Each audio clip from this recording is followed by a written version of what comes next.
Today is July 19th, 2019. I'm Karen Dye, and we're here at the Newkirk Public Library interviewing veteran Ken Horinek. What motivated you to join the military?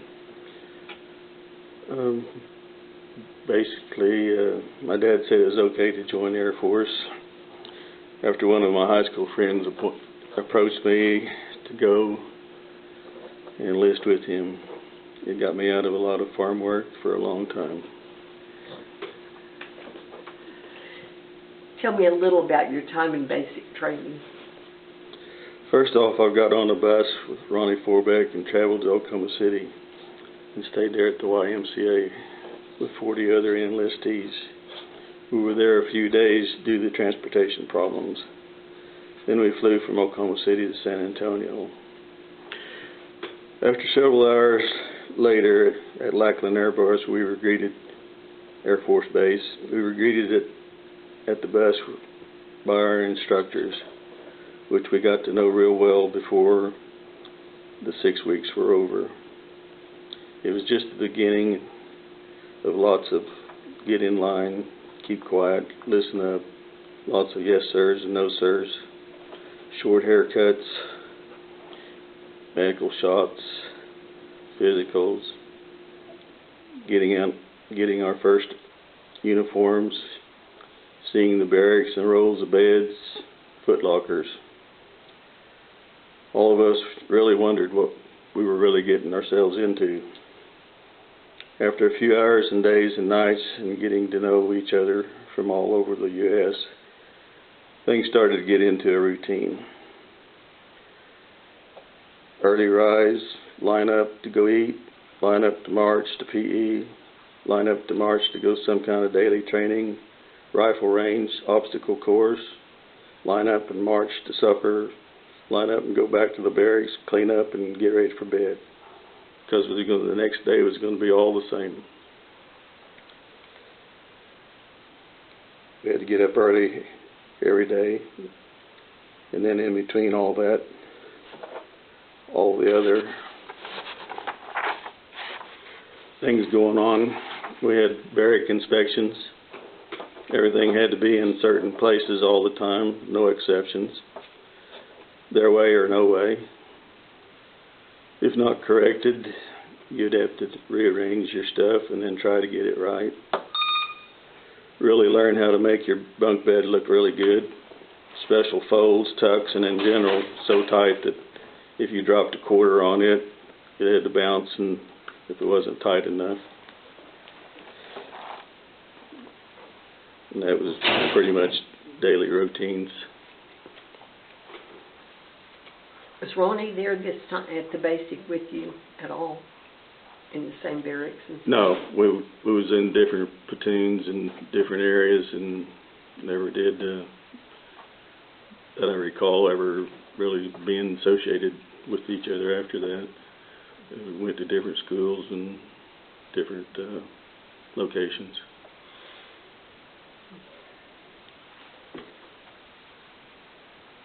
I guess you probably made some pretty good friends while you were in basic training, though, because you all were going through everything the same, or not. Well, basically, like I was talking earlier, thinking my memory about different things like that were really vague. I mean, unless I had a list of people right now, I probably couldn't tell you one person that it was associated with, except some that I really worked with, and there was a couple that in the Wright-Patterson that I kind of sort of remember, but after we left the service, we kind of lost all contact. What was your primary job after training? During basic trainings, we were asked what our interests were. We were tested on a few different subjects, and then we were assigned to a job in another base. My high school and college, I was pretty good at a wood shop, drafting and mechanical things. So I was assigned to Wright-Patterson Air Force Base in Dayton, Ohio as a draftsman. I was with the orientation group, which actually was a group of Air Force personnel that designed, built exhibits, displayed the Air Force and how to it worked all over the U.S. and some overseas countries. And did a lot of travel, and from about every 2 or 3 months you got to go out on one of those exhibits and either worked at the shops or you worked on flew out for a couple of weeks. It was pretty close to what daily routines were. Okay. So you were never deployed, you always stayed within the United States? Yes, I never was deployed, but my main highlight was that I got to go overseas to the Paris Air Show. And that was in like 1969, if I remember right. And to the Pentagon to take dimensions for the Hall of Heroes project that they had going on for revision to some of the exhibits that they had there.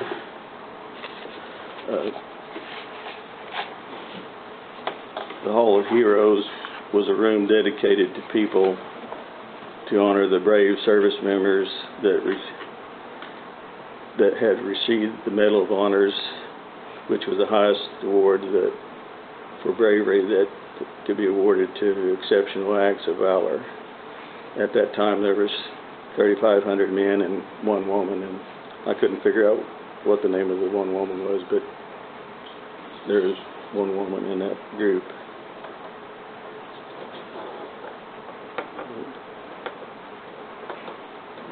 That's about it. Where did you serve the majority of your time in the service?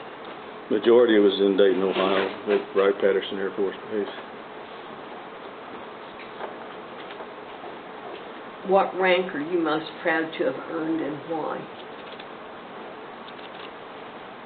Basically, I just made Airman First Class, and it was just one of those things that after a few weeks or months or year, you basically moved up in ranks. It just helped you get better pay, but as far as it's just one of the things that happened. Wasn't just anything just really important. The reason why you got the class, it was just basically an upgrade.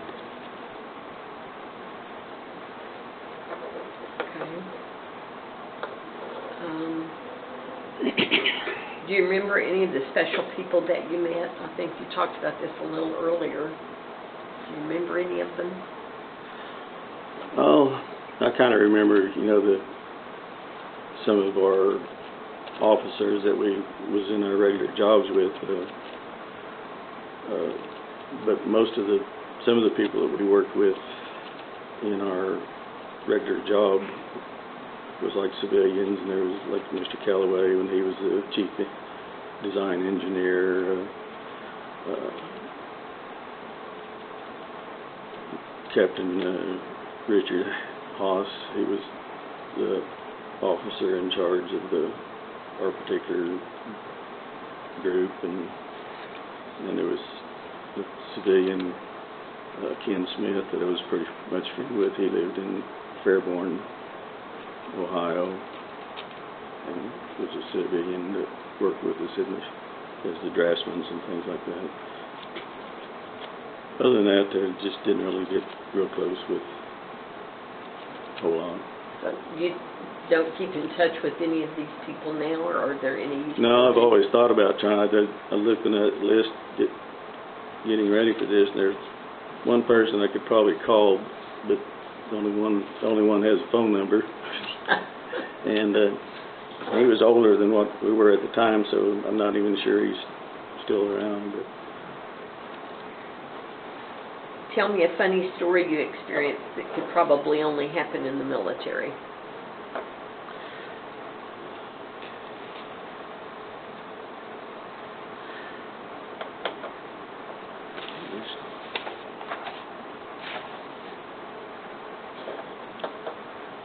While I was in Paris for the Paris Air Show, when not on duty at the exhibits, I had a lot of free time, and we'd get to go sightseeing in and around the hotel that we were staying at. When it came time to eat, it was pretty hard to find food that a small town boy from Newkirk, Oklahoma could relate to. I knew very little French, was at a restaurant having trouble reading the menu. I was so lost on that order, or what to order. So I settled on pizza. What could go wrong with pizza? Well, it did. I ordered what I thought was some kind of vegetables to be safe. To my surprise, I found out it was anchovies. It wasn't a vegetable. It was raw fish, and the taste and smell ruined the whole experience. After that, I found a little sidewalk cafe that served rotisserie roasted chicken, and that's what I ate mostly after that. Were there very many from your group who also went to Paris? Surely you didn't just go alone. No, I can't remember. We flew from Washington to Wiesbaden, Germany, and then we went from Wiesbaden, Germany to Paris. And I know we had a pretty good, the cargo planes or whatever we flew on at the time had a large group, and plus all the equipment that they were taking over and stuff like that. And at that time we were displaying the Minuteman, the missile, which was the defense missile that was in the silos around the different parts of the U.S., and then the Titan II, which was one of the missiles that lifted some of the, I think it's Gemini satellite, or not satellites, but capsules into the different orbits. And we had those fixed up where, not the Minuteman, but the Titan, where it was all hauled out, where you, and then we designed the history of it along the wall so that you could read on its, what it was, how it was determined and how it was made and what it was used for and stuff like that. And then they had other exhibits there too, but it was quite a, probably quite a few involved. So those are pretty detailed exhibits and displays then that you all had built here and then set up. Yeah, we built them there. at the base, and then they were all designed where they could be taken apart and reassembled and displayed. And we got to, our duty was to stand around and answer questions and things like that, or welcome them to the exhibitor and different things like that. Okay. How did or does your military experience affect your life today? Well, basically my job was just like going to school, going to a daily job, 8 to 5 or whatever. The only thing that really, as far as the military is concerned, is that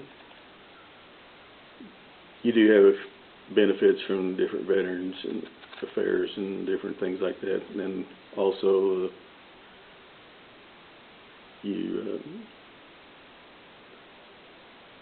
can relate to other veterans where they really were in some harm's way, where and myself, I was just basically a civilian going to a civilian job, but it was a military job at the time. And then you're, some places people recognize you as the veterans more so than others. Like if you go to Branson, almost every show that you go to, they recognize the veterans and stuff like that, which, you know, makes you feel good. Stuff, you know, makes you think about what some of them really went through to get back. And the other relation was that my dad was in the Army, and I was born in 1943, and he was still in the Philippines at the time. And then he was wounded by a sniper, and then he basically had a lot of good war stories and stuff, but I don't really have a lot of things to relate to. Just maybe like an 8 to 5 job, and we did that, and then after we got back, it was just going to civilian and back to regular routines. See, I missed a question, but you told about the food that you had in Paris. What was the best and worst military food that you were served? I'm sorry, I skipped that. Probably threw you off there.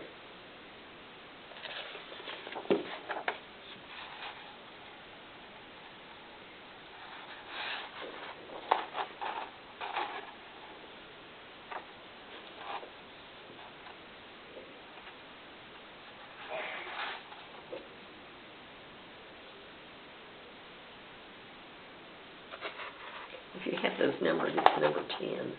10. Well, basic training for the food was pretty good in most cases. It was served cafeteria style, and we had a lot of choices from several items. I do remember that some days were better than others, but I remember most of the peaches that they served towards the end of the week. It's pretty good, even if it did have a lot of leftovers on it from that week, but it made up a good pizza. Basically, it was just basic everyday food. You know, you'd have a different menu every day. You know, regular scrambled eggs and bacon and stuff in the mornings, and pretty much different choices of things for dinner and suppers. And it wasn't just, you know, just cafeteria style, and you run through and got what you wanted and went on about your business. Were you and Susan married while you were in the service, or did you? I went in 1965, early 65, or, oh, I guess it's in June. We were married, and we kept in touch till we got married in December of 66, and then she moved to, we both moved to Dayton, Ohio. We had a trailer that we lived there in Fairborn, a trailer park just off the base, and we was there until discharge of 69. Do you have any other stories you'd like to tell us, or anything else you can think of? No, probably not. Well, Ken, we thank you for your service, and we thank you that you came in for the interview. Okay, We appreciate it. Appreciate your time y'all doing for everybody.